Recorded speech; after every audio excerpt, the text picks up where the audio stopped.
हरि ओम प्रणाम। ओम श्री गणेशाय नमः। ओम श्री सरस्वत्यै नमः। ओम श्री गुरुभ्यो नमः। ओम समस्त जन कल्याणे निरतं करुणामयं नमामि चिन्मयं देवं सद्गुरुं ब्रह्म विद्वरम्। सर्वमंगल मांगल्ये शिवे सर्वार्थ साधिके शरण्ये त्र्यंबके गौरी नारायणी नमोस्तुते। मित्रों, कैवल्योपनिषद में हमने प्रवेश तो कर लिया और अश्वलायन जी के साथ में क्लास में हम उनकी पंक्ति को जाकर बैठ भी गए और अश्वलायन जी ने कहा कि हे सद्गुरु, मुझे ब्रह्म विद्या सिखाइए। हम उस समय तो सब सुन रहे हैं क्या चल रहा है और गुरु ने तो शुरू ही कर दिया सीधे, श्रद्धा भक्ति ध्यान योगाद वही। इसमें मज़ा ऐसी हो गई कि जब अश्वलायन जी ने कहा कि मुझे ब्रह्म विद्या दीजिए, तब गुरु को ये विश्वास हो गया कि इनको ब्रह्म विद्या क्या है ये पता है, लेकिन शायद हमको नहीं पता है। तो क्या हो जाता है, कभी कभी आजकल जूम की क्लासेस चलती है ना, तो 5वीं का विद्यार्थी पासवर्ड वगैरह लेकर 10th की क्लास में आके बैठेगा तो कुछ समझेगा नहीं उसको। तो वैसा न हो जाए, इसलिए थोड़ा सा पहले ही ब्रह्म विद्या क्या है ये हम देख लें, क्योंकि हमको अभी अश्वलायन जी की पंक्ति में उनकी क्लास में बैठना है। एकदम संक्षेप में देखते हैं, क्योंकि इसके बाद अभी वेदांत की गाड़ी बहुत तेजी से चलने वाली है। ब्रह्म विद्या, तो ब्रह्म क्या है? हम लोग अद्वैत तत्वज्ञान के विद्यार्थी हैं, तो अद्वैत तत्वज्ञान कहता है कि सब कुछ एक ही है, यहाँ पे द्वैत नहीं है कुछ। तो ये संपूर्ण सृष्टि जिस एकमेव तत्व से व्याप्त है उसको कहते हैं ब्रह्म। और फिर वह चैतन्य है, सच्चिदानंद स्वरूप है वगैरह, उसके सब अनेक पहलू हैं। उसको जानने की, उस ब्रह्म को जानने की जो विद्या है उसको ब्रह्म विद्या कहते हैं।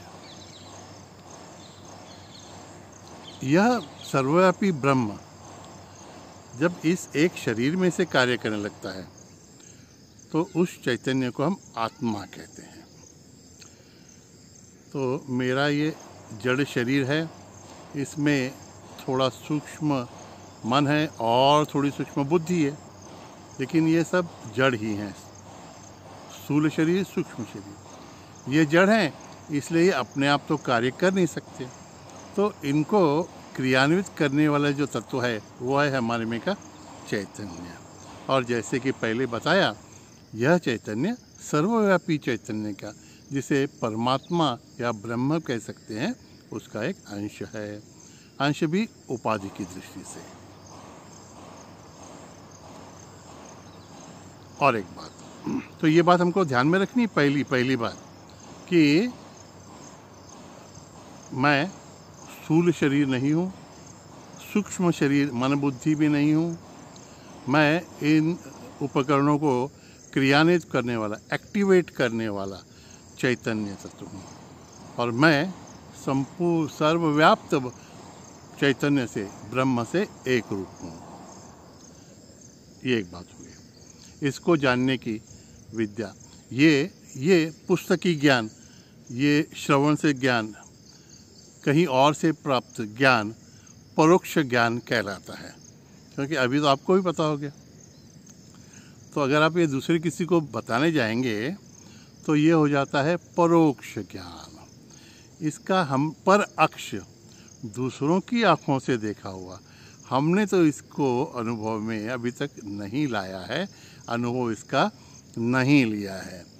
तो शायद अश्वलायन जी भी इन सभी चीज़ों का, इस ब्रह्म विद्या का परोक्ष ज्ञान रखते थे, और वे अभी सद्गुरु के पास आए हैं उसकी अपरोक्षानुभूति प्राप्त करने के लिए, फर्स्ट हैंड एक्सपीरियंस प्राप्त करने के लिए, इसलिए हमको भी उनके साथ में रहना है। ठीक है, अच्छा। तो इसलिए पहले बताया सद्गुरु ने कि हमको श्रद्धा, भक्ति और ध्यान के द्वारा अपरोक्षानुभूति प्राप्त करनी है। अब इसमें मजा की एक और बात है कि हम सभी विद्याओं को जो कि हमके परिचित हैं, सोचिए कि फिजिक्स है, केमिस्ट्री है, मैथमेटिक्स है ना, हमारे शरीर का ज्ञान जो है उसको जीव विज्ञान कहते हैं, बायोलॉजी। मन बुद्धि का ज्ञान है उसको साइकोलॉजी कहते हैं, और इन्हीं से जो प्रक्रियाएं जुड़ी हुई हैं उसमें फिजिक्स है, केमिस्ट्री, सब कुछ है। तो इन सब का जो ज्ञान है ये बाहर की वस्तुओं का ज्ञान है, इसलिए इसे इन सबको ऑब्जेक्टिव साइंसेस कहते हैं, वस्तुनिष्ठ ज्ञान। लेकिन मुझ में कौन सा तत्व ऐसा है जो इन सबको जानता है? चैतन्य। तो उस चैतन्य को जानने की जो विद्या है उसको सब्जेक्टिव साइंस कहते हैं। ये हमारी ब्रह्म विद्या जो है वह इन सभी विद्याओं को जानने वाला जो तत्व है उसको जानने की विद्या है, इसलिए सभी विद्याओं की यह जननी है। आपको एक बार ब्रह्म विद्या आ गई तो यू बिकम नो ऑल, सब सर्वज्ञ हो जाते हैं आप। तो बाकी सब विद्याएं ऑब्जेक्टिव साइंसेस हैं और ब्रह्म विद्या सब्जेक्टिव साइंस है। तो वेदांत इज अ सब्जेक्टिव साइंस, ये ध्यान में रखना है। तो इसके बाद में हम जो कुछ भी सीखेंगे, सुनेंगे, पढ़ेंगे, वो सब हमें अंदर लगाना है, अपने को लगाना है। तो फिर क्या हो जाएगा पता है? थोड़े दिनों के बाद आप कहने लगेंगे, previously I was existing in this world and now I know the whole world exists in me।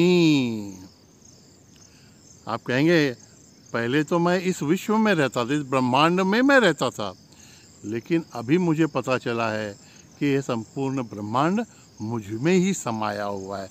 वह अवस्था प्राप्त हो जाती है ब्रह्म विद्या के ज्ञान से।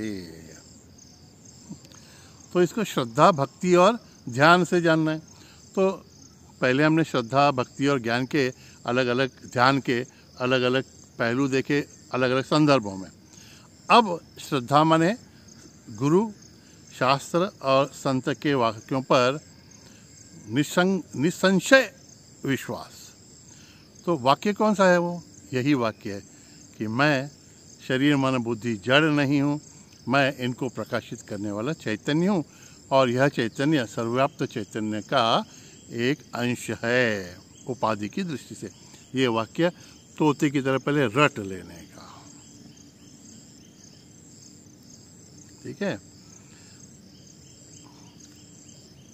हाँ, शाब्दिक तो पहले पता हो हमें बुद्धि के स्तर पर, अब परोक्ष हो जाएगा फिर अपरोक्ष हो जाएगा, है ना।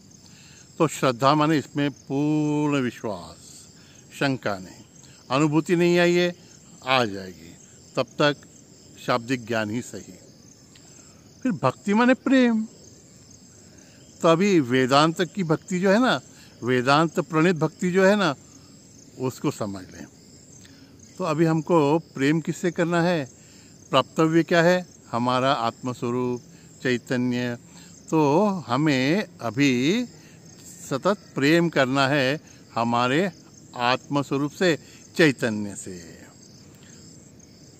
तो प्रेम तो एक समय एक से ही करना है ना, नहीं तो वो व्यभिचार हो जाएगा।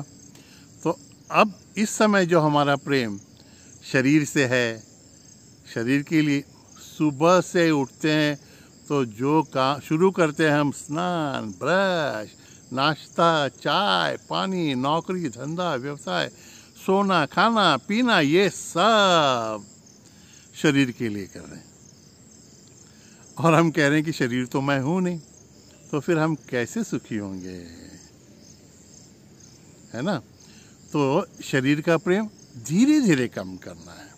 शरीर की आवश्यकताएं धीरे धीरे कम करनी है और धीरे धीरे इस चिंतन को बढ़ाना है कि मैं इस शरीर में रहने वाला चैतन्य हूँ। तर्क से तो हम जान जाएंगे, या मेरे पहले के वीडियोस भी आप देखेंगे तो तर्क से तो ये सब एकदम आराम से हम सीख सकते हैं, लेकिन हमको अभी उसकी अपरोक्षानुभूति चाहिए। तो प्रेम अब हमें हमारे आत्मस्वरूप से करना है।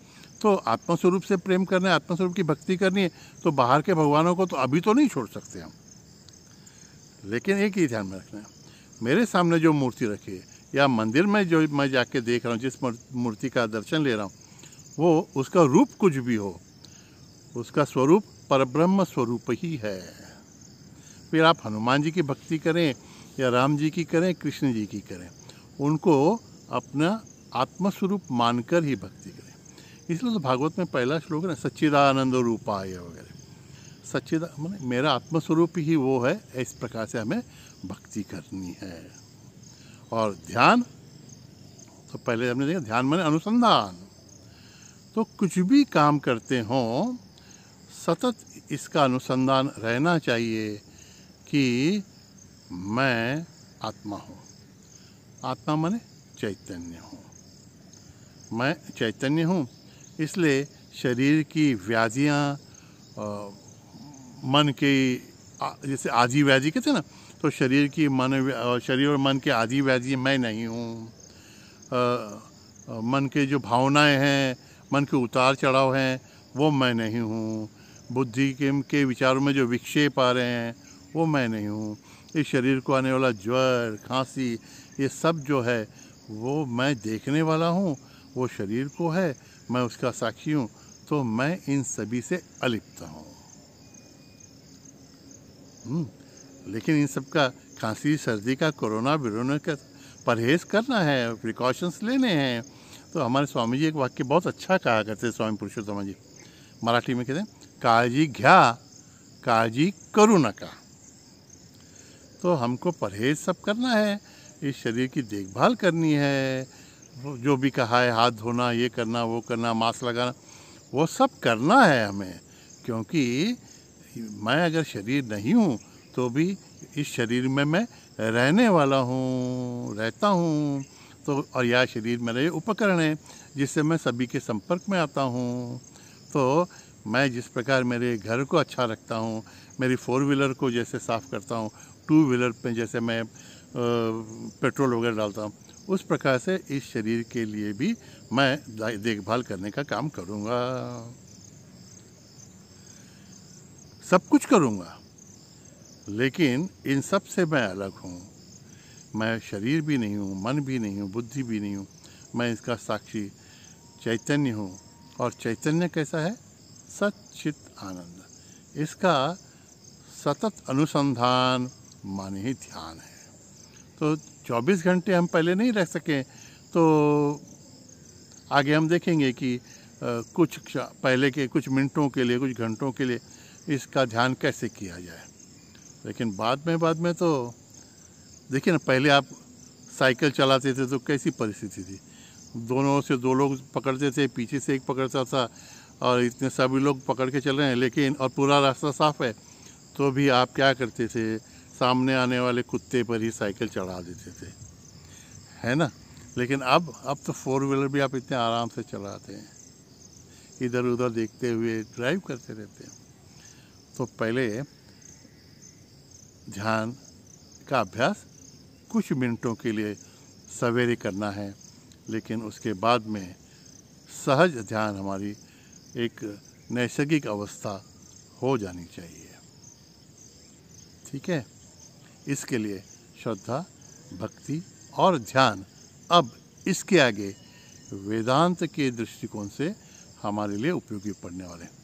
लेकिन एक बात, जब तक हम उस वेदांत की अगली सीढ़ी पर, अगली पादान तक, अगले सोपान तक नहीं पहुंच पाते, अगली स्टेप तक नहीं पहुंच पाते, तब तक ये पीछे की जो स्टेप है ना, हमारी व्यवहारिक उपासना जो है, जो भी हम कर्म कर रहे हैं, उनको छोड़ना नहीं है।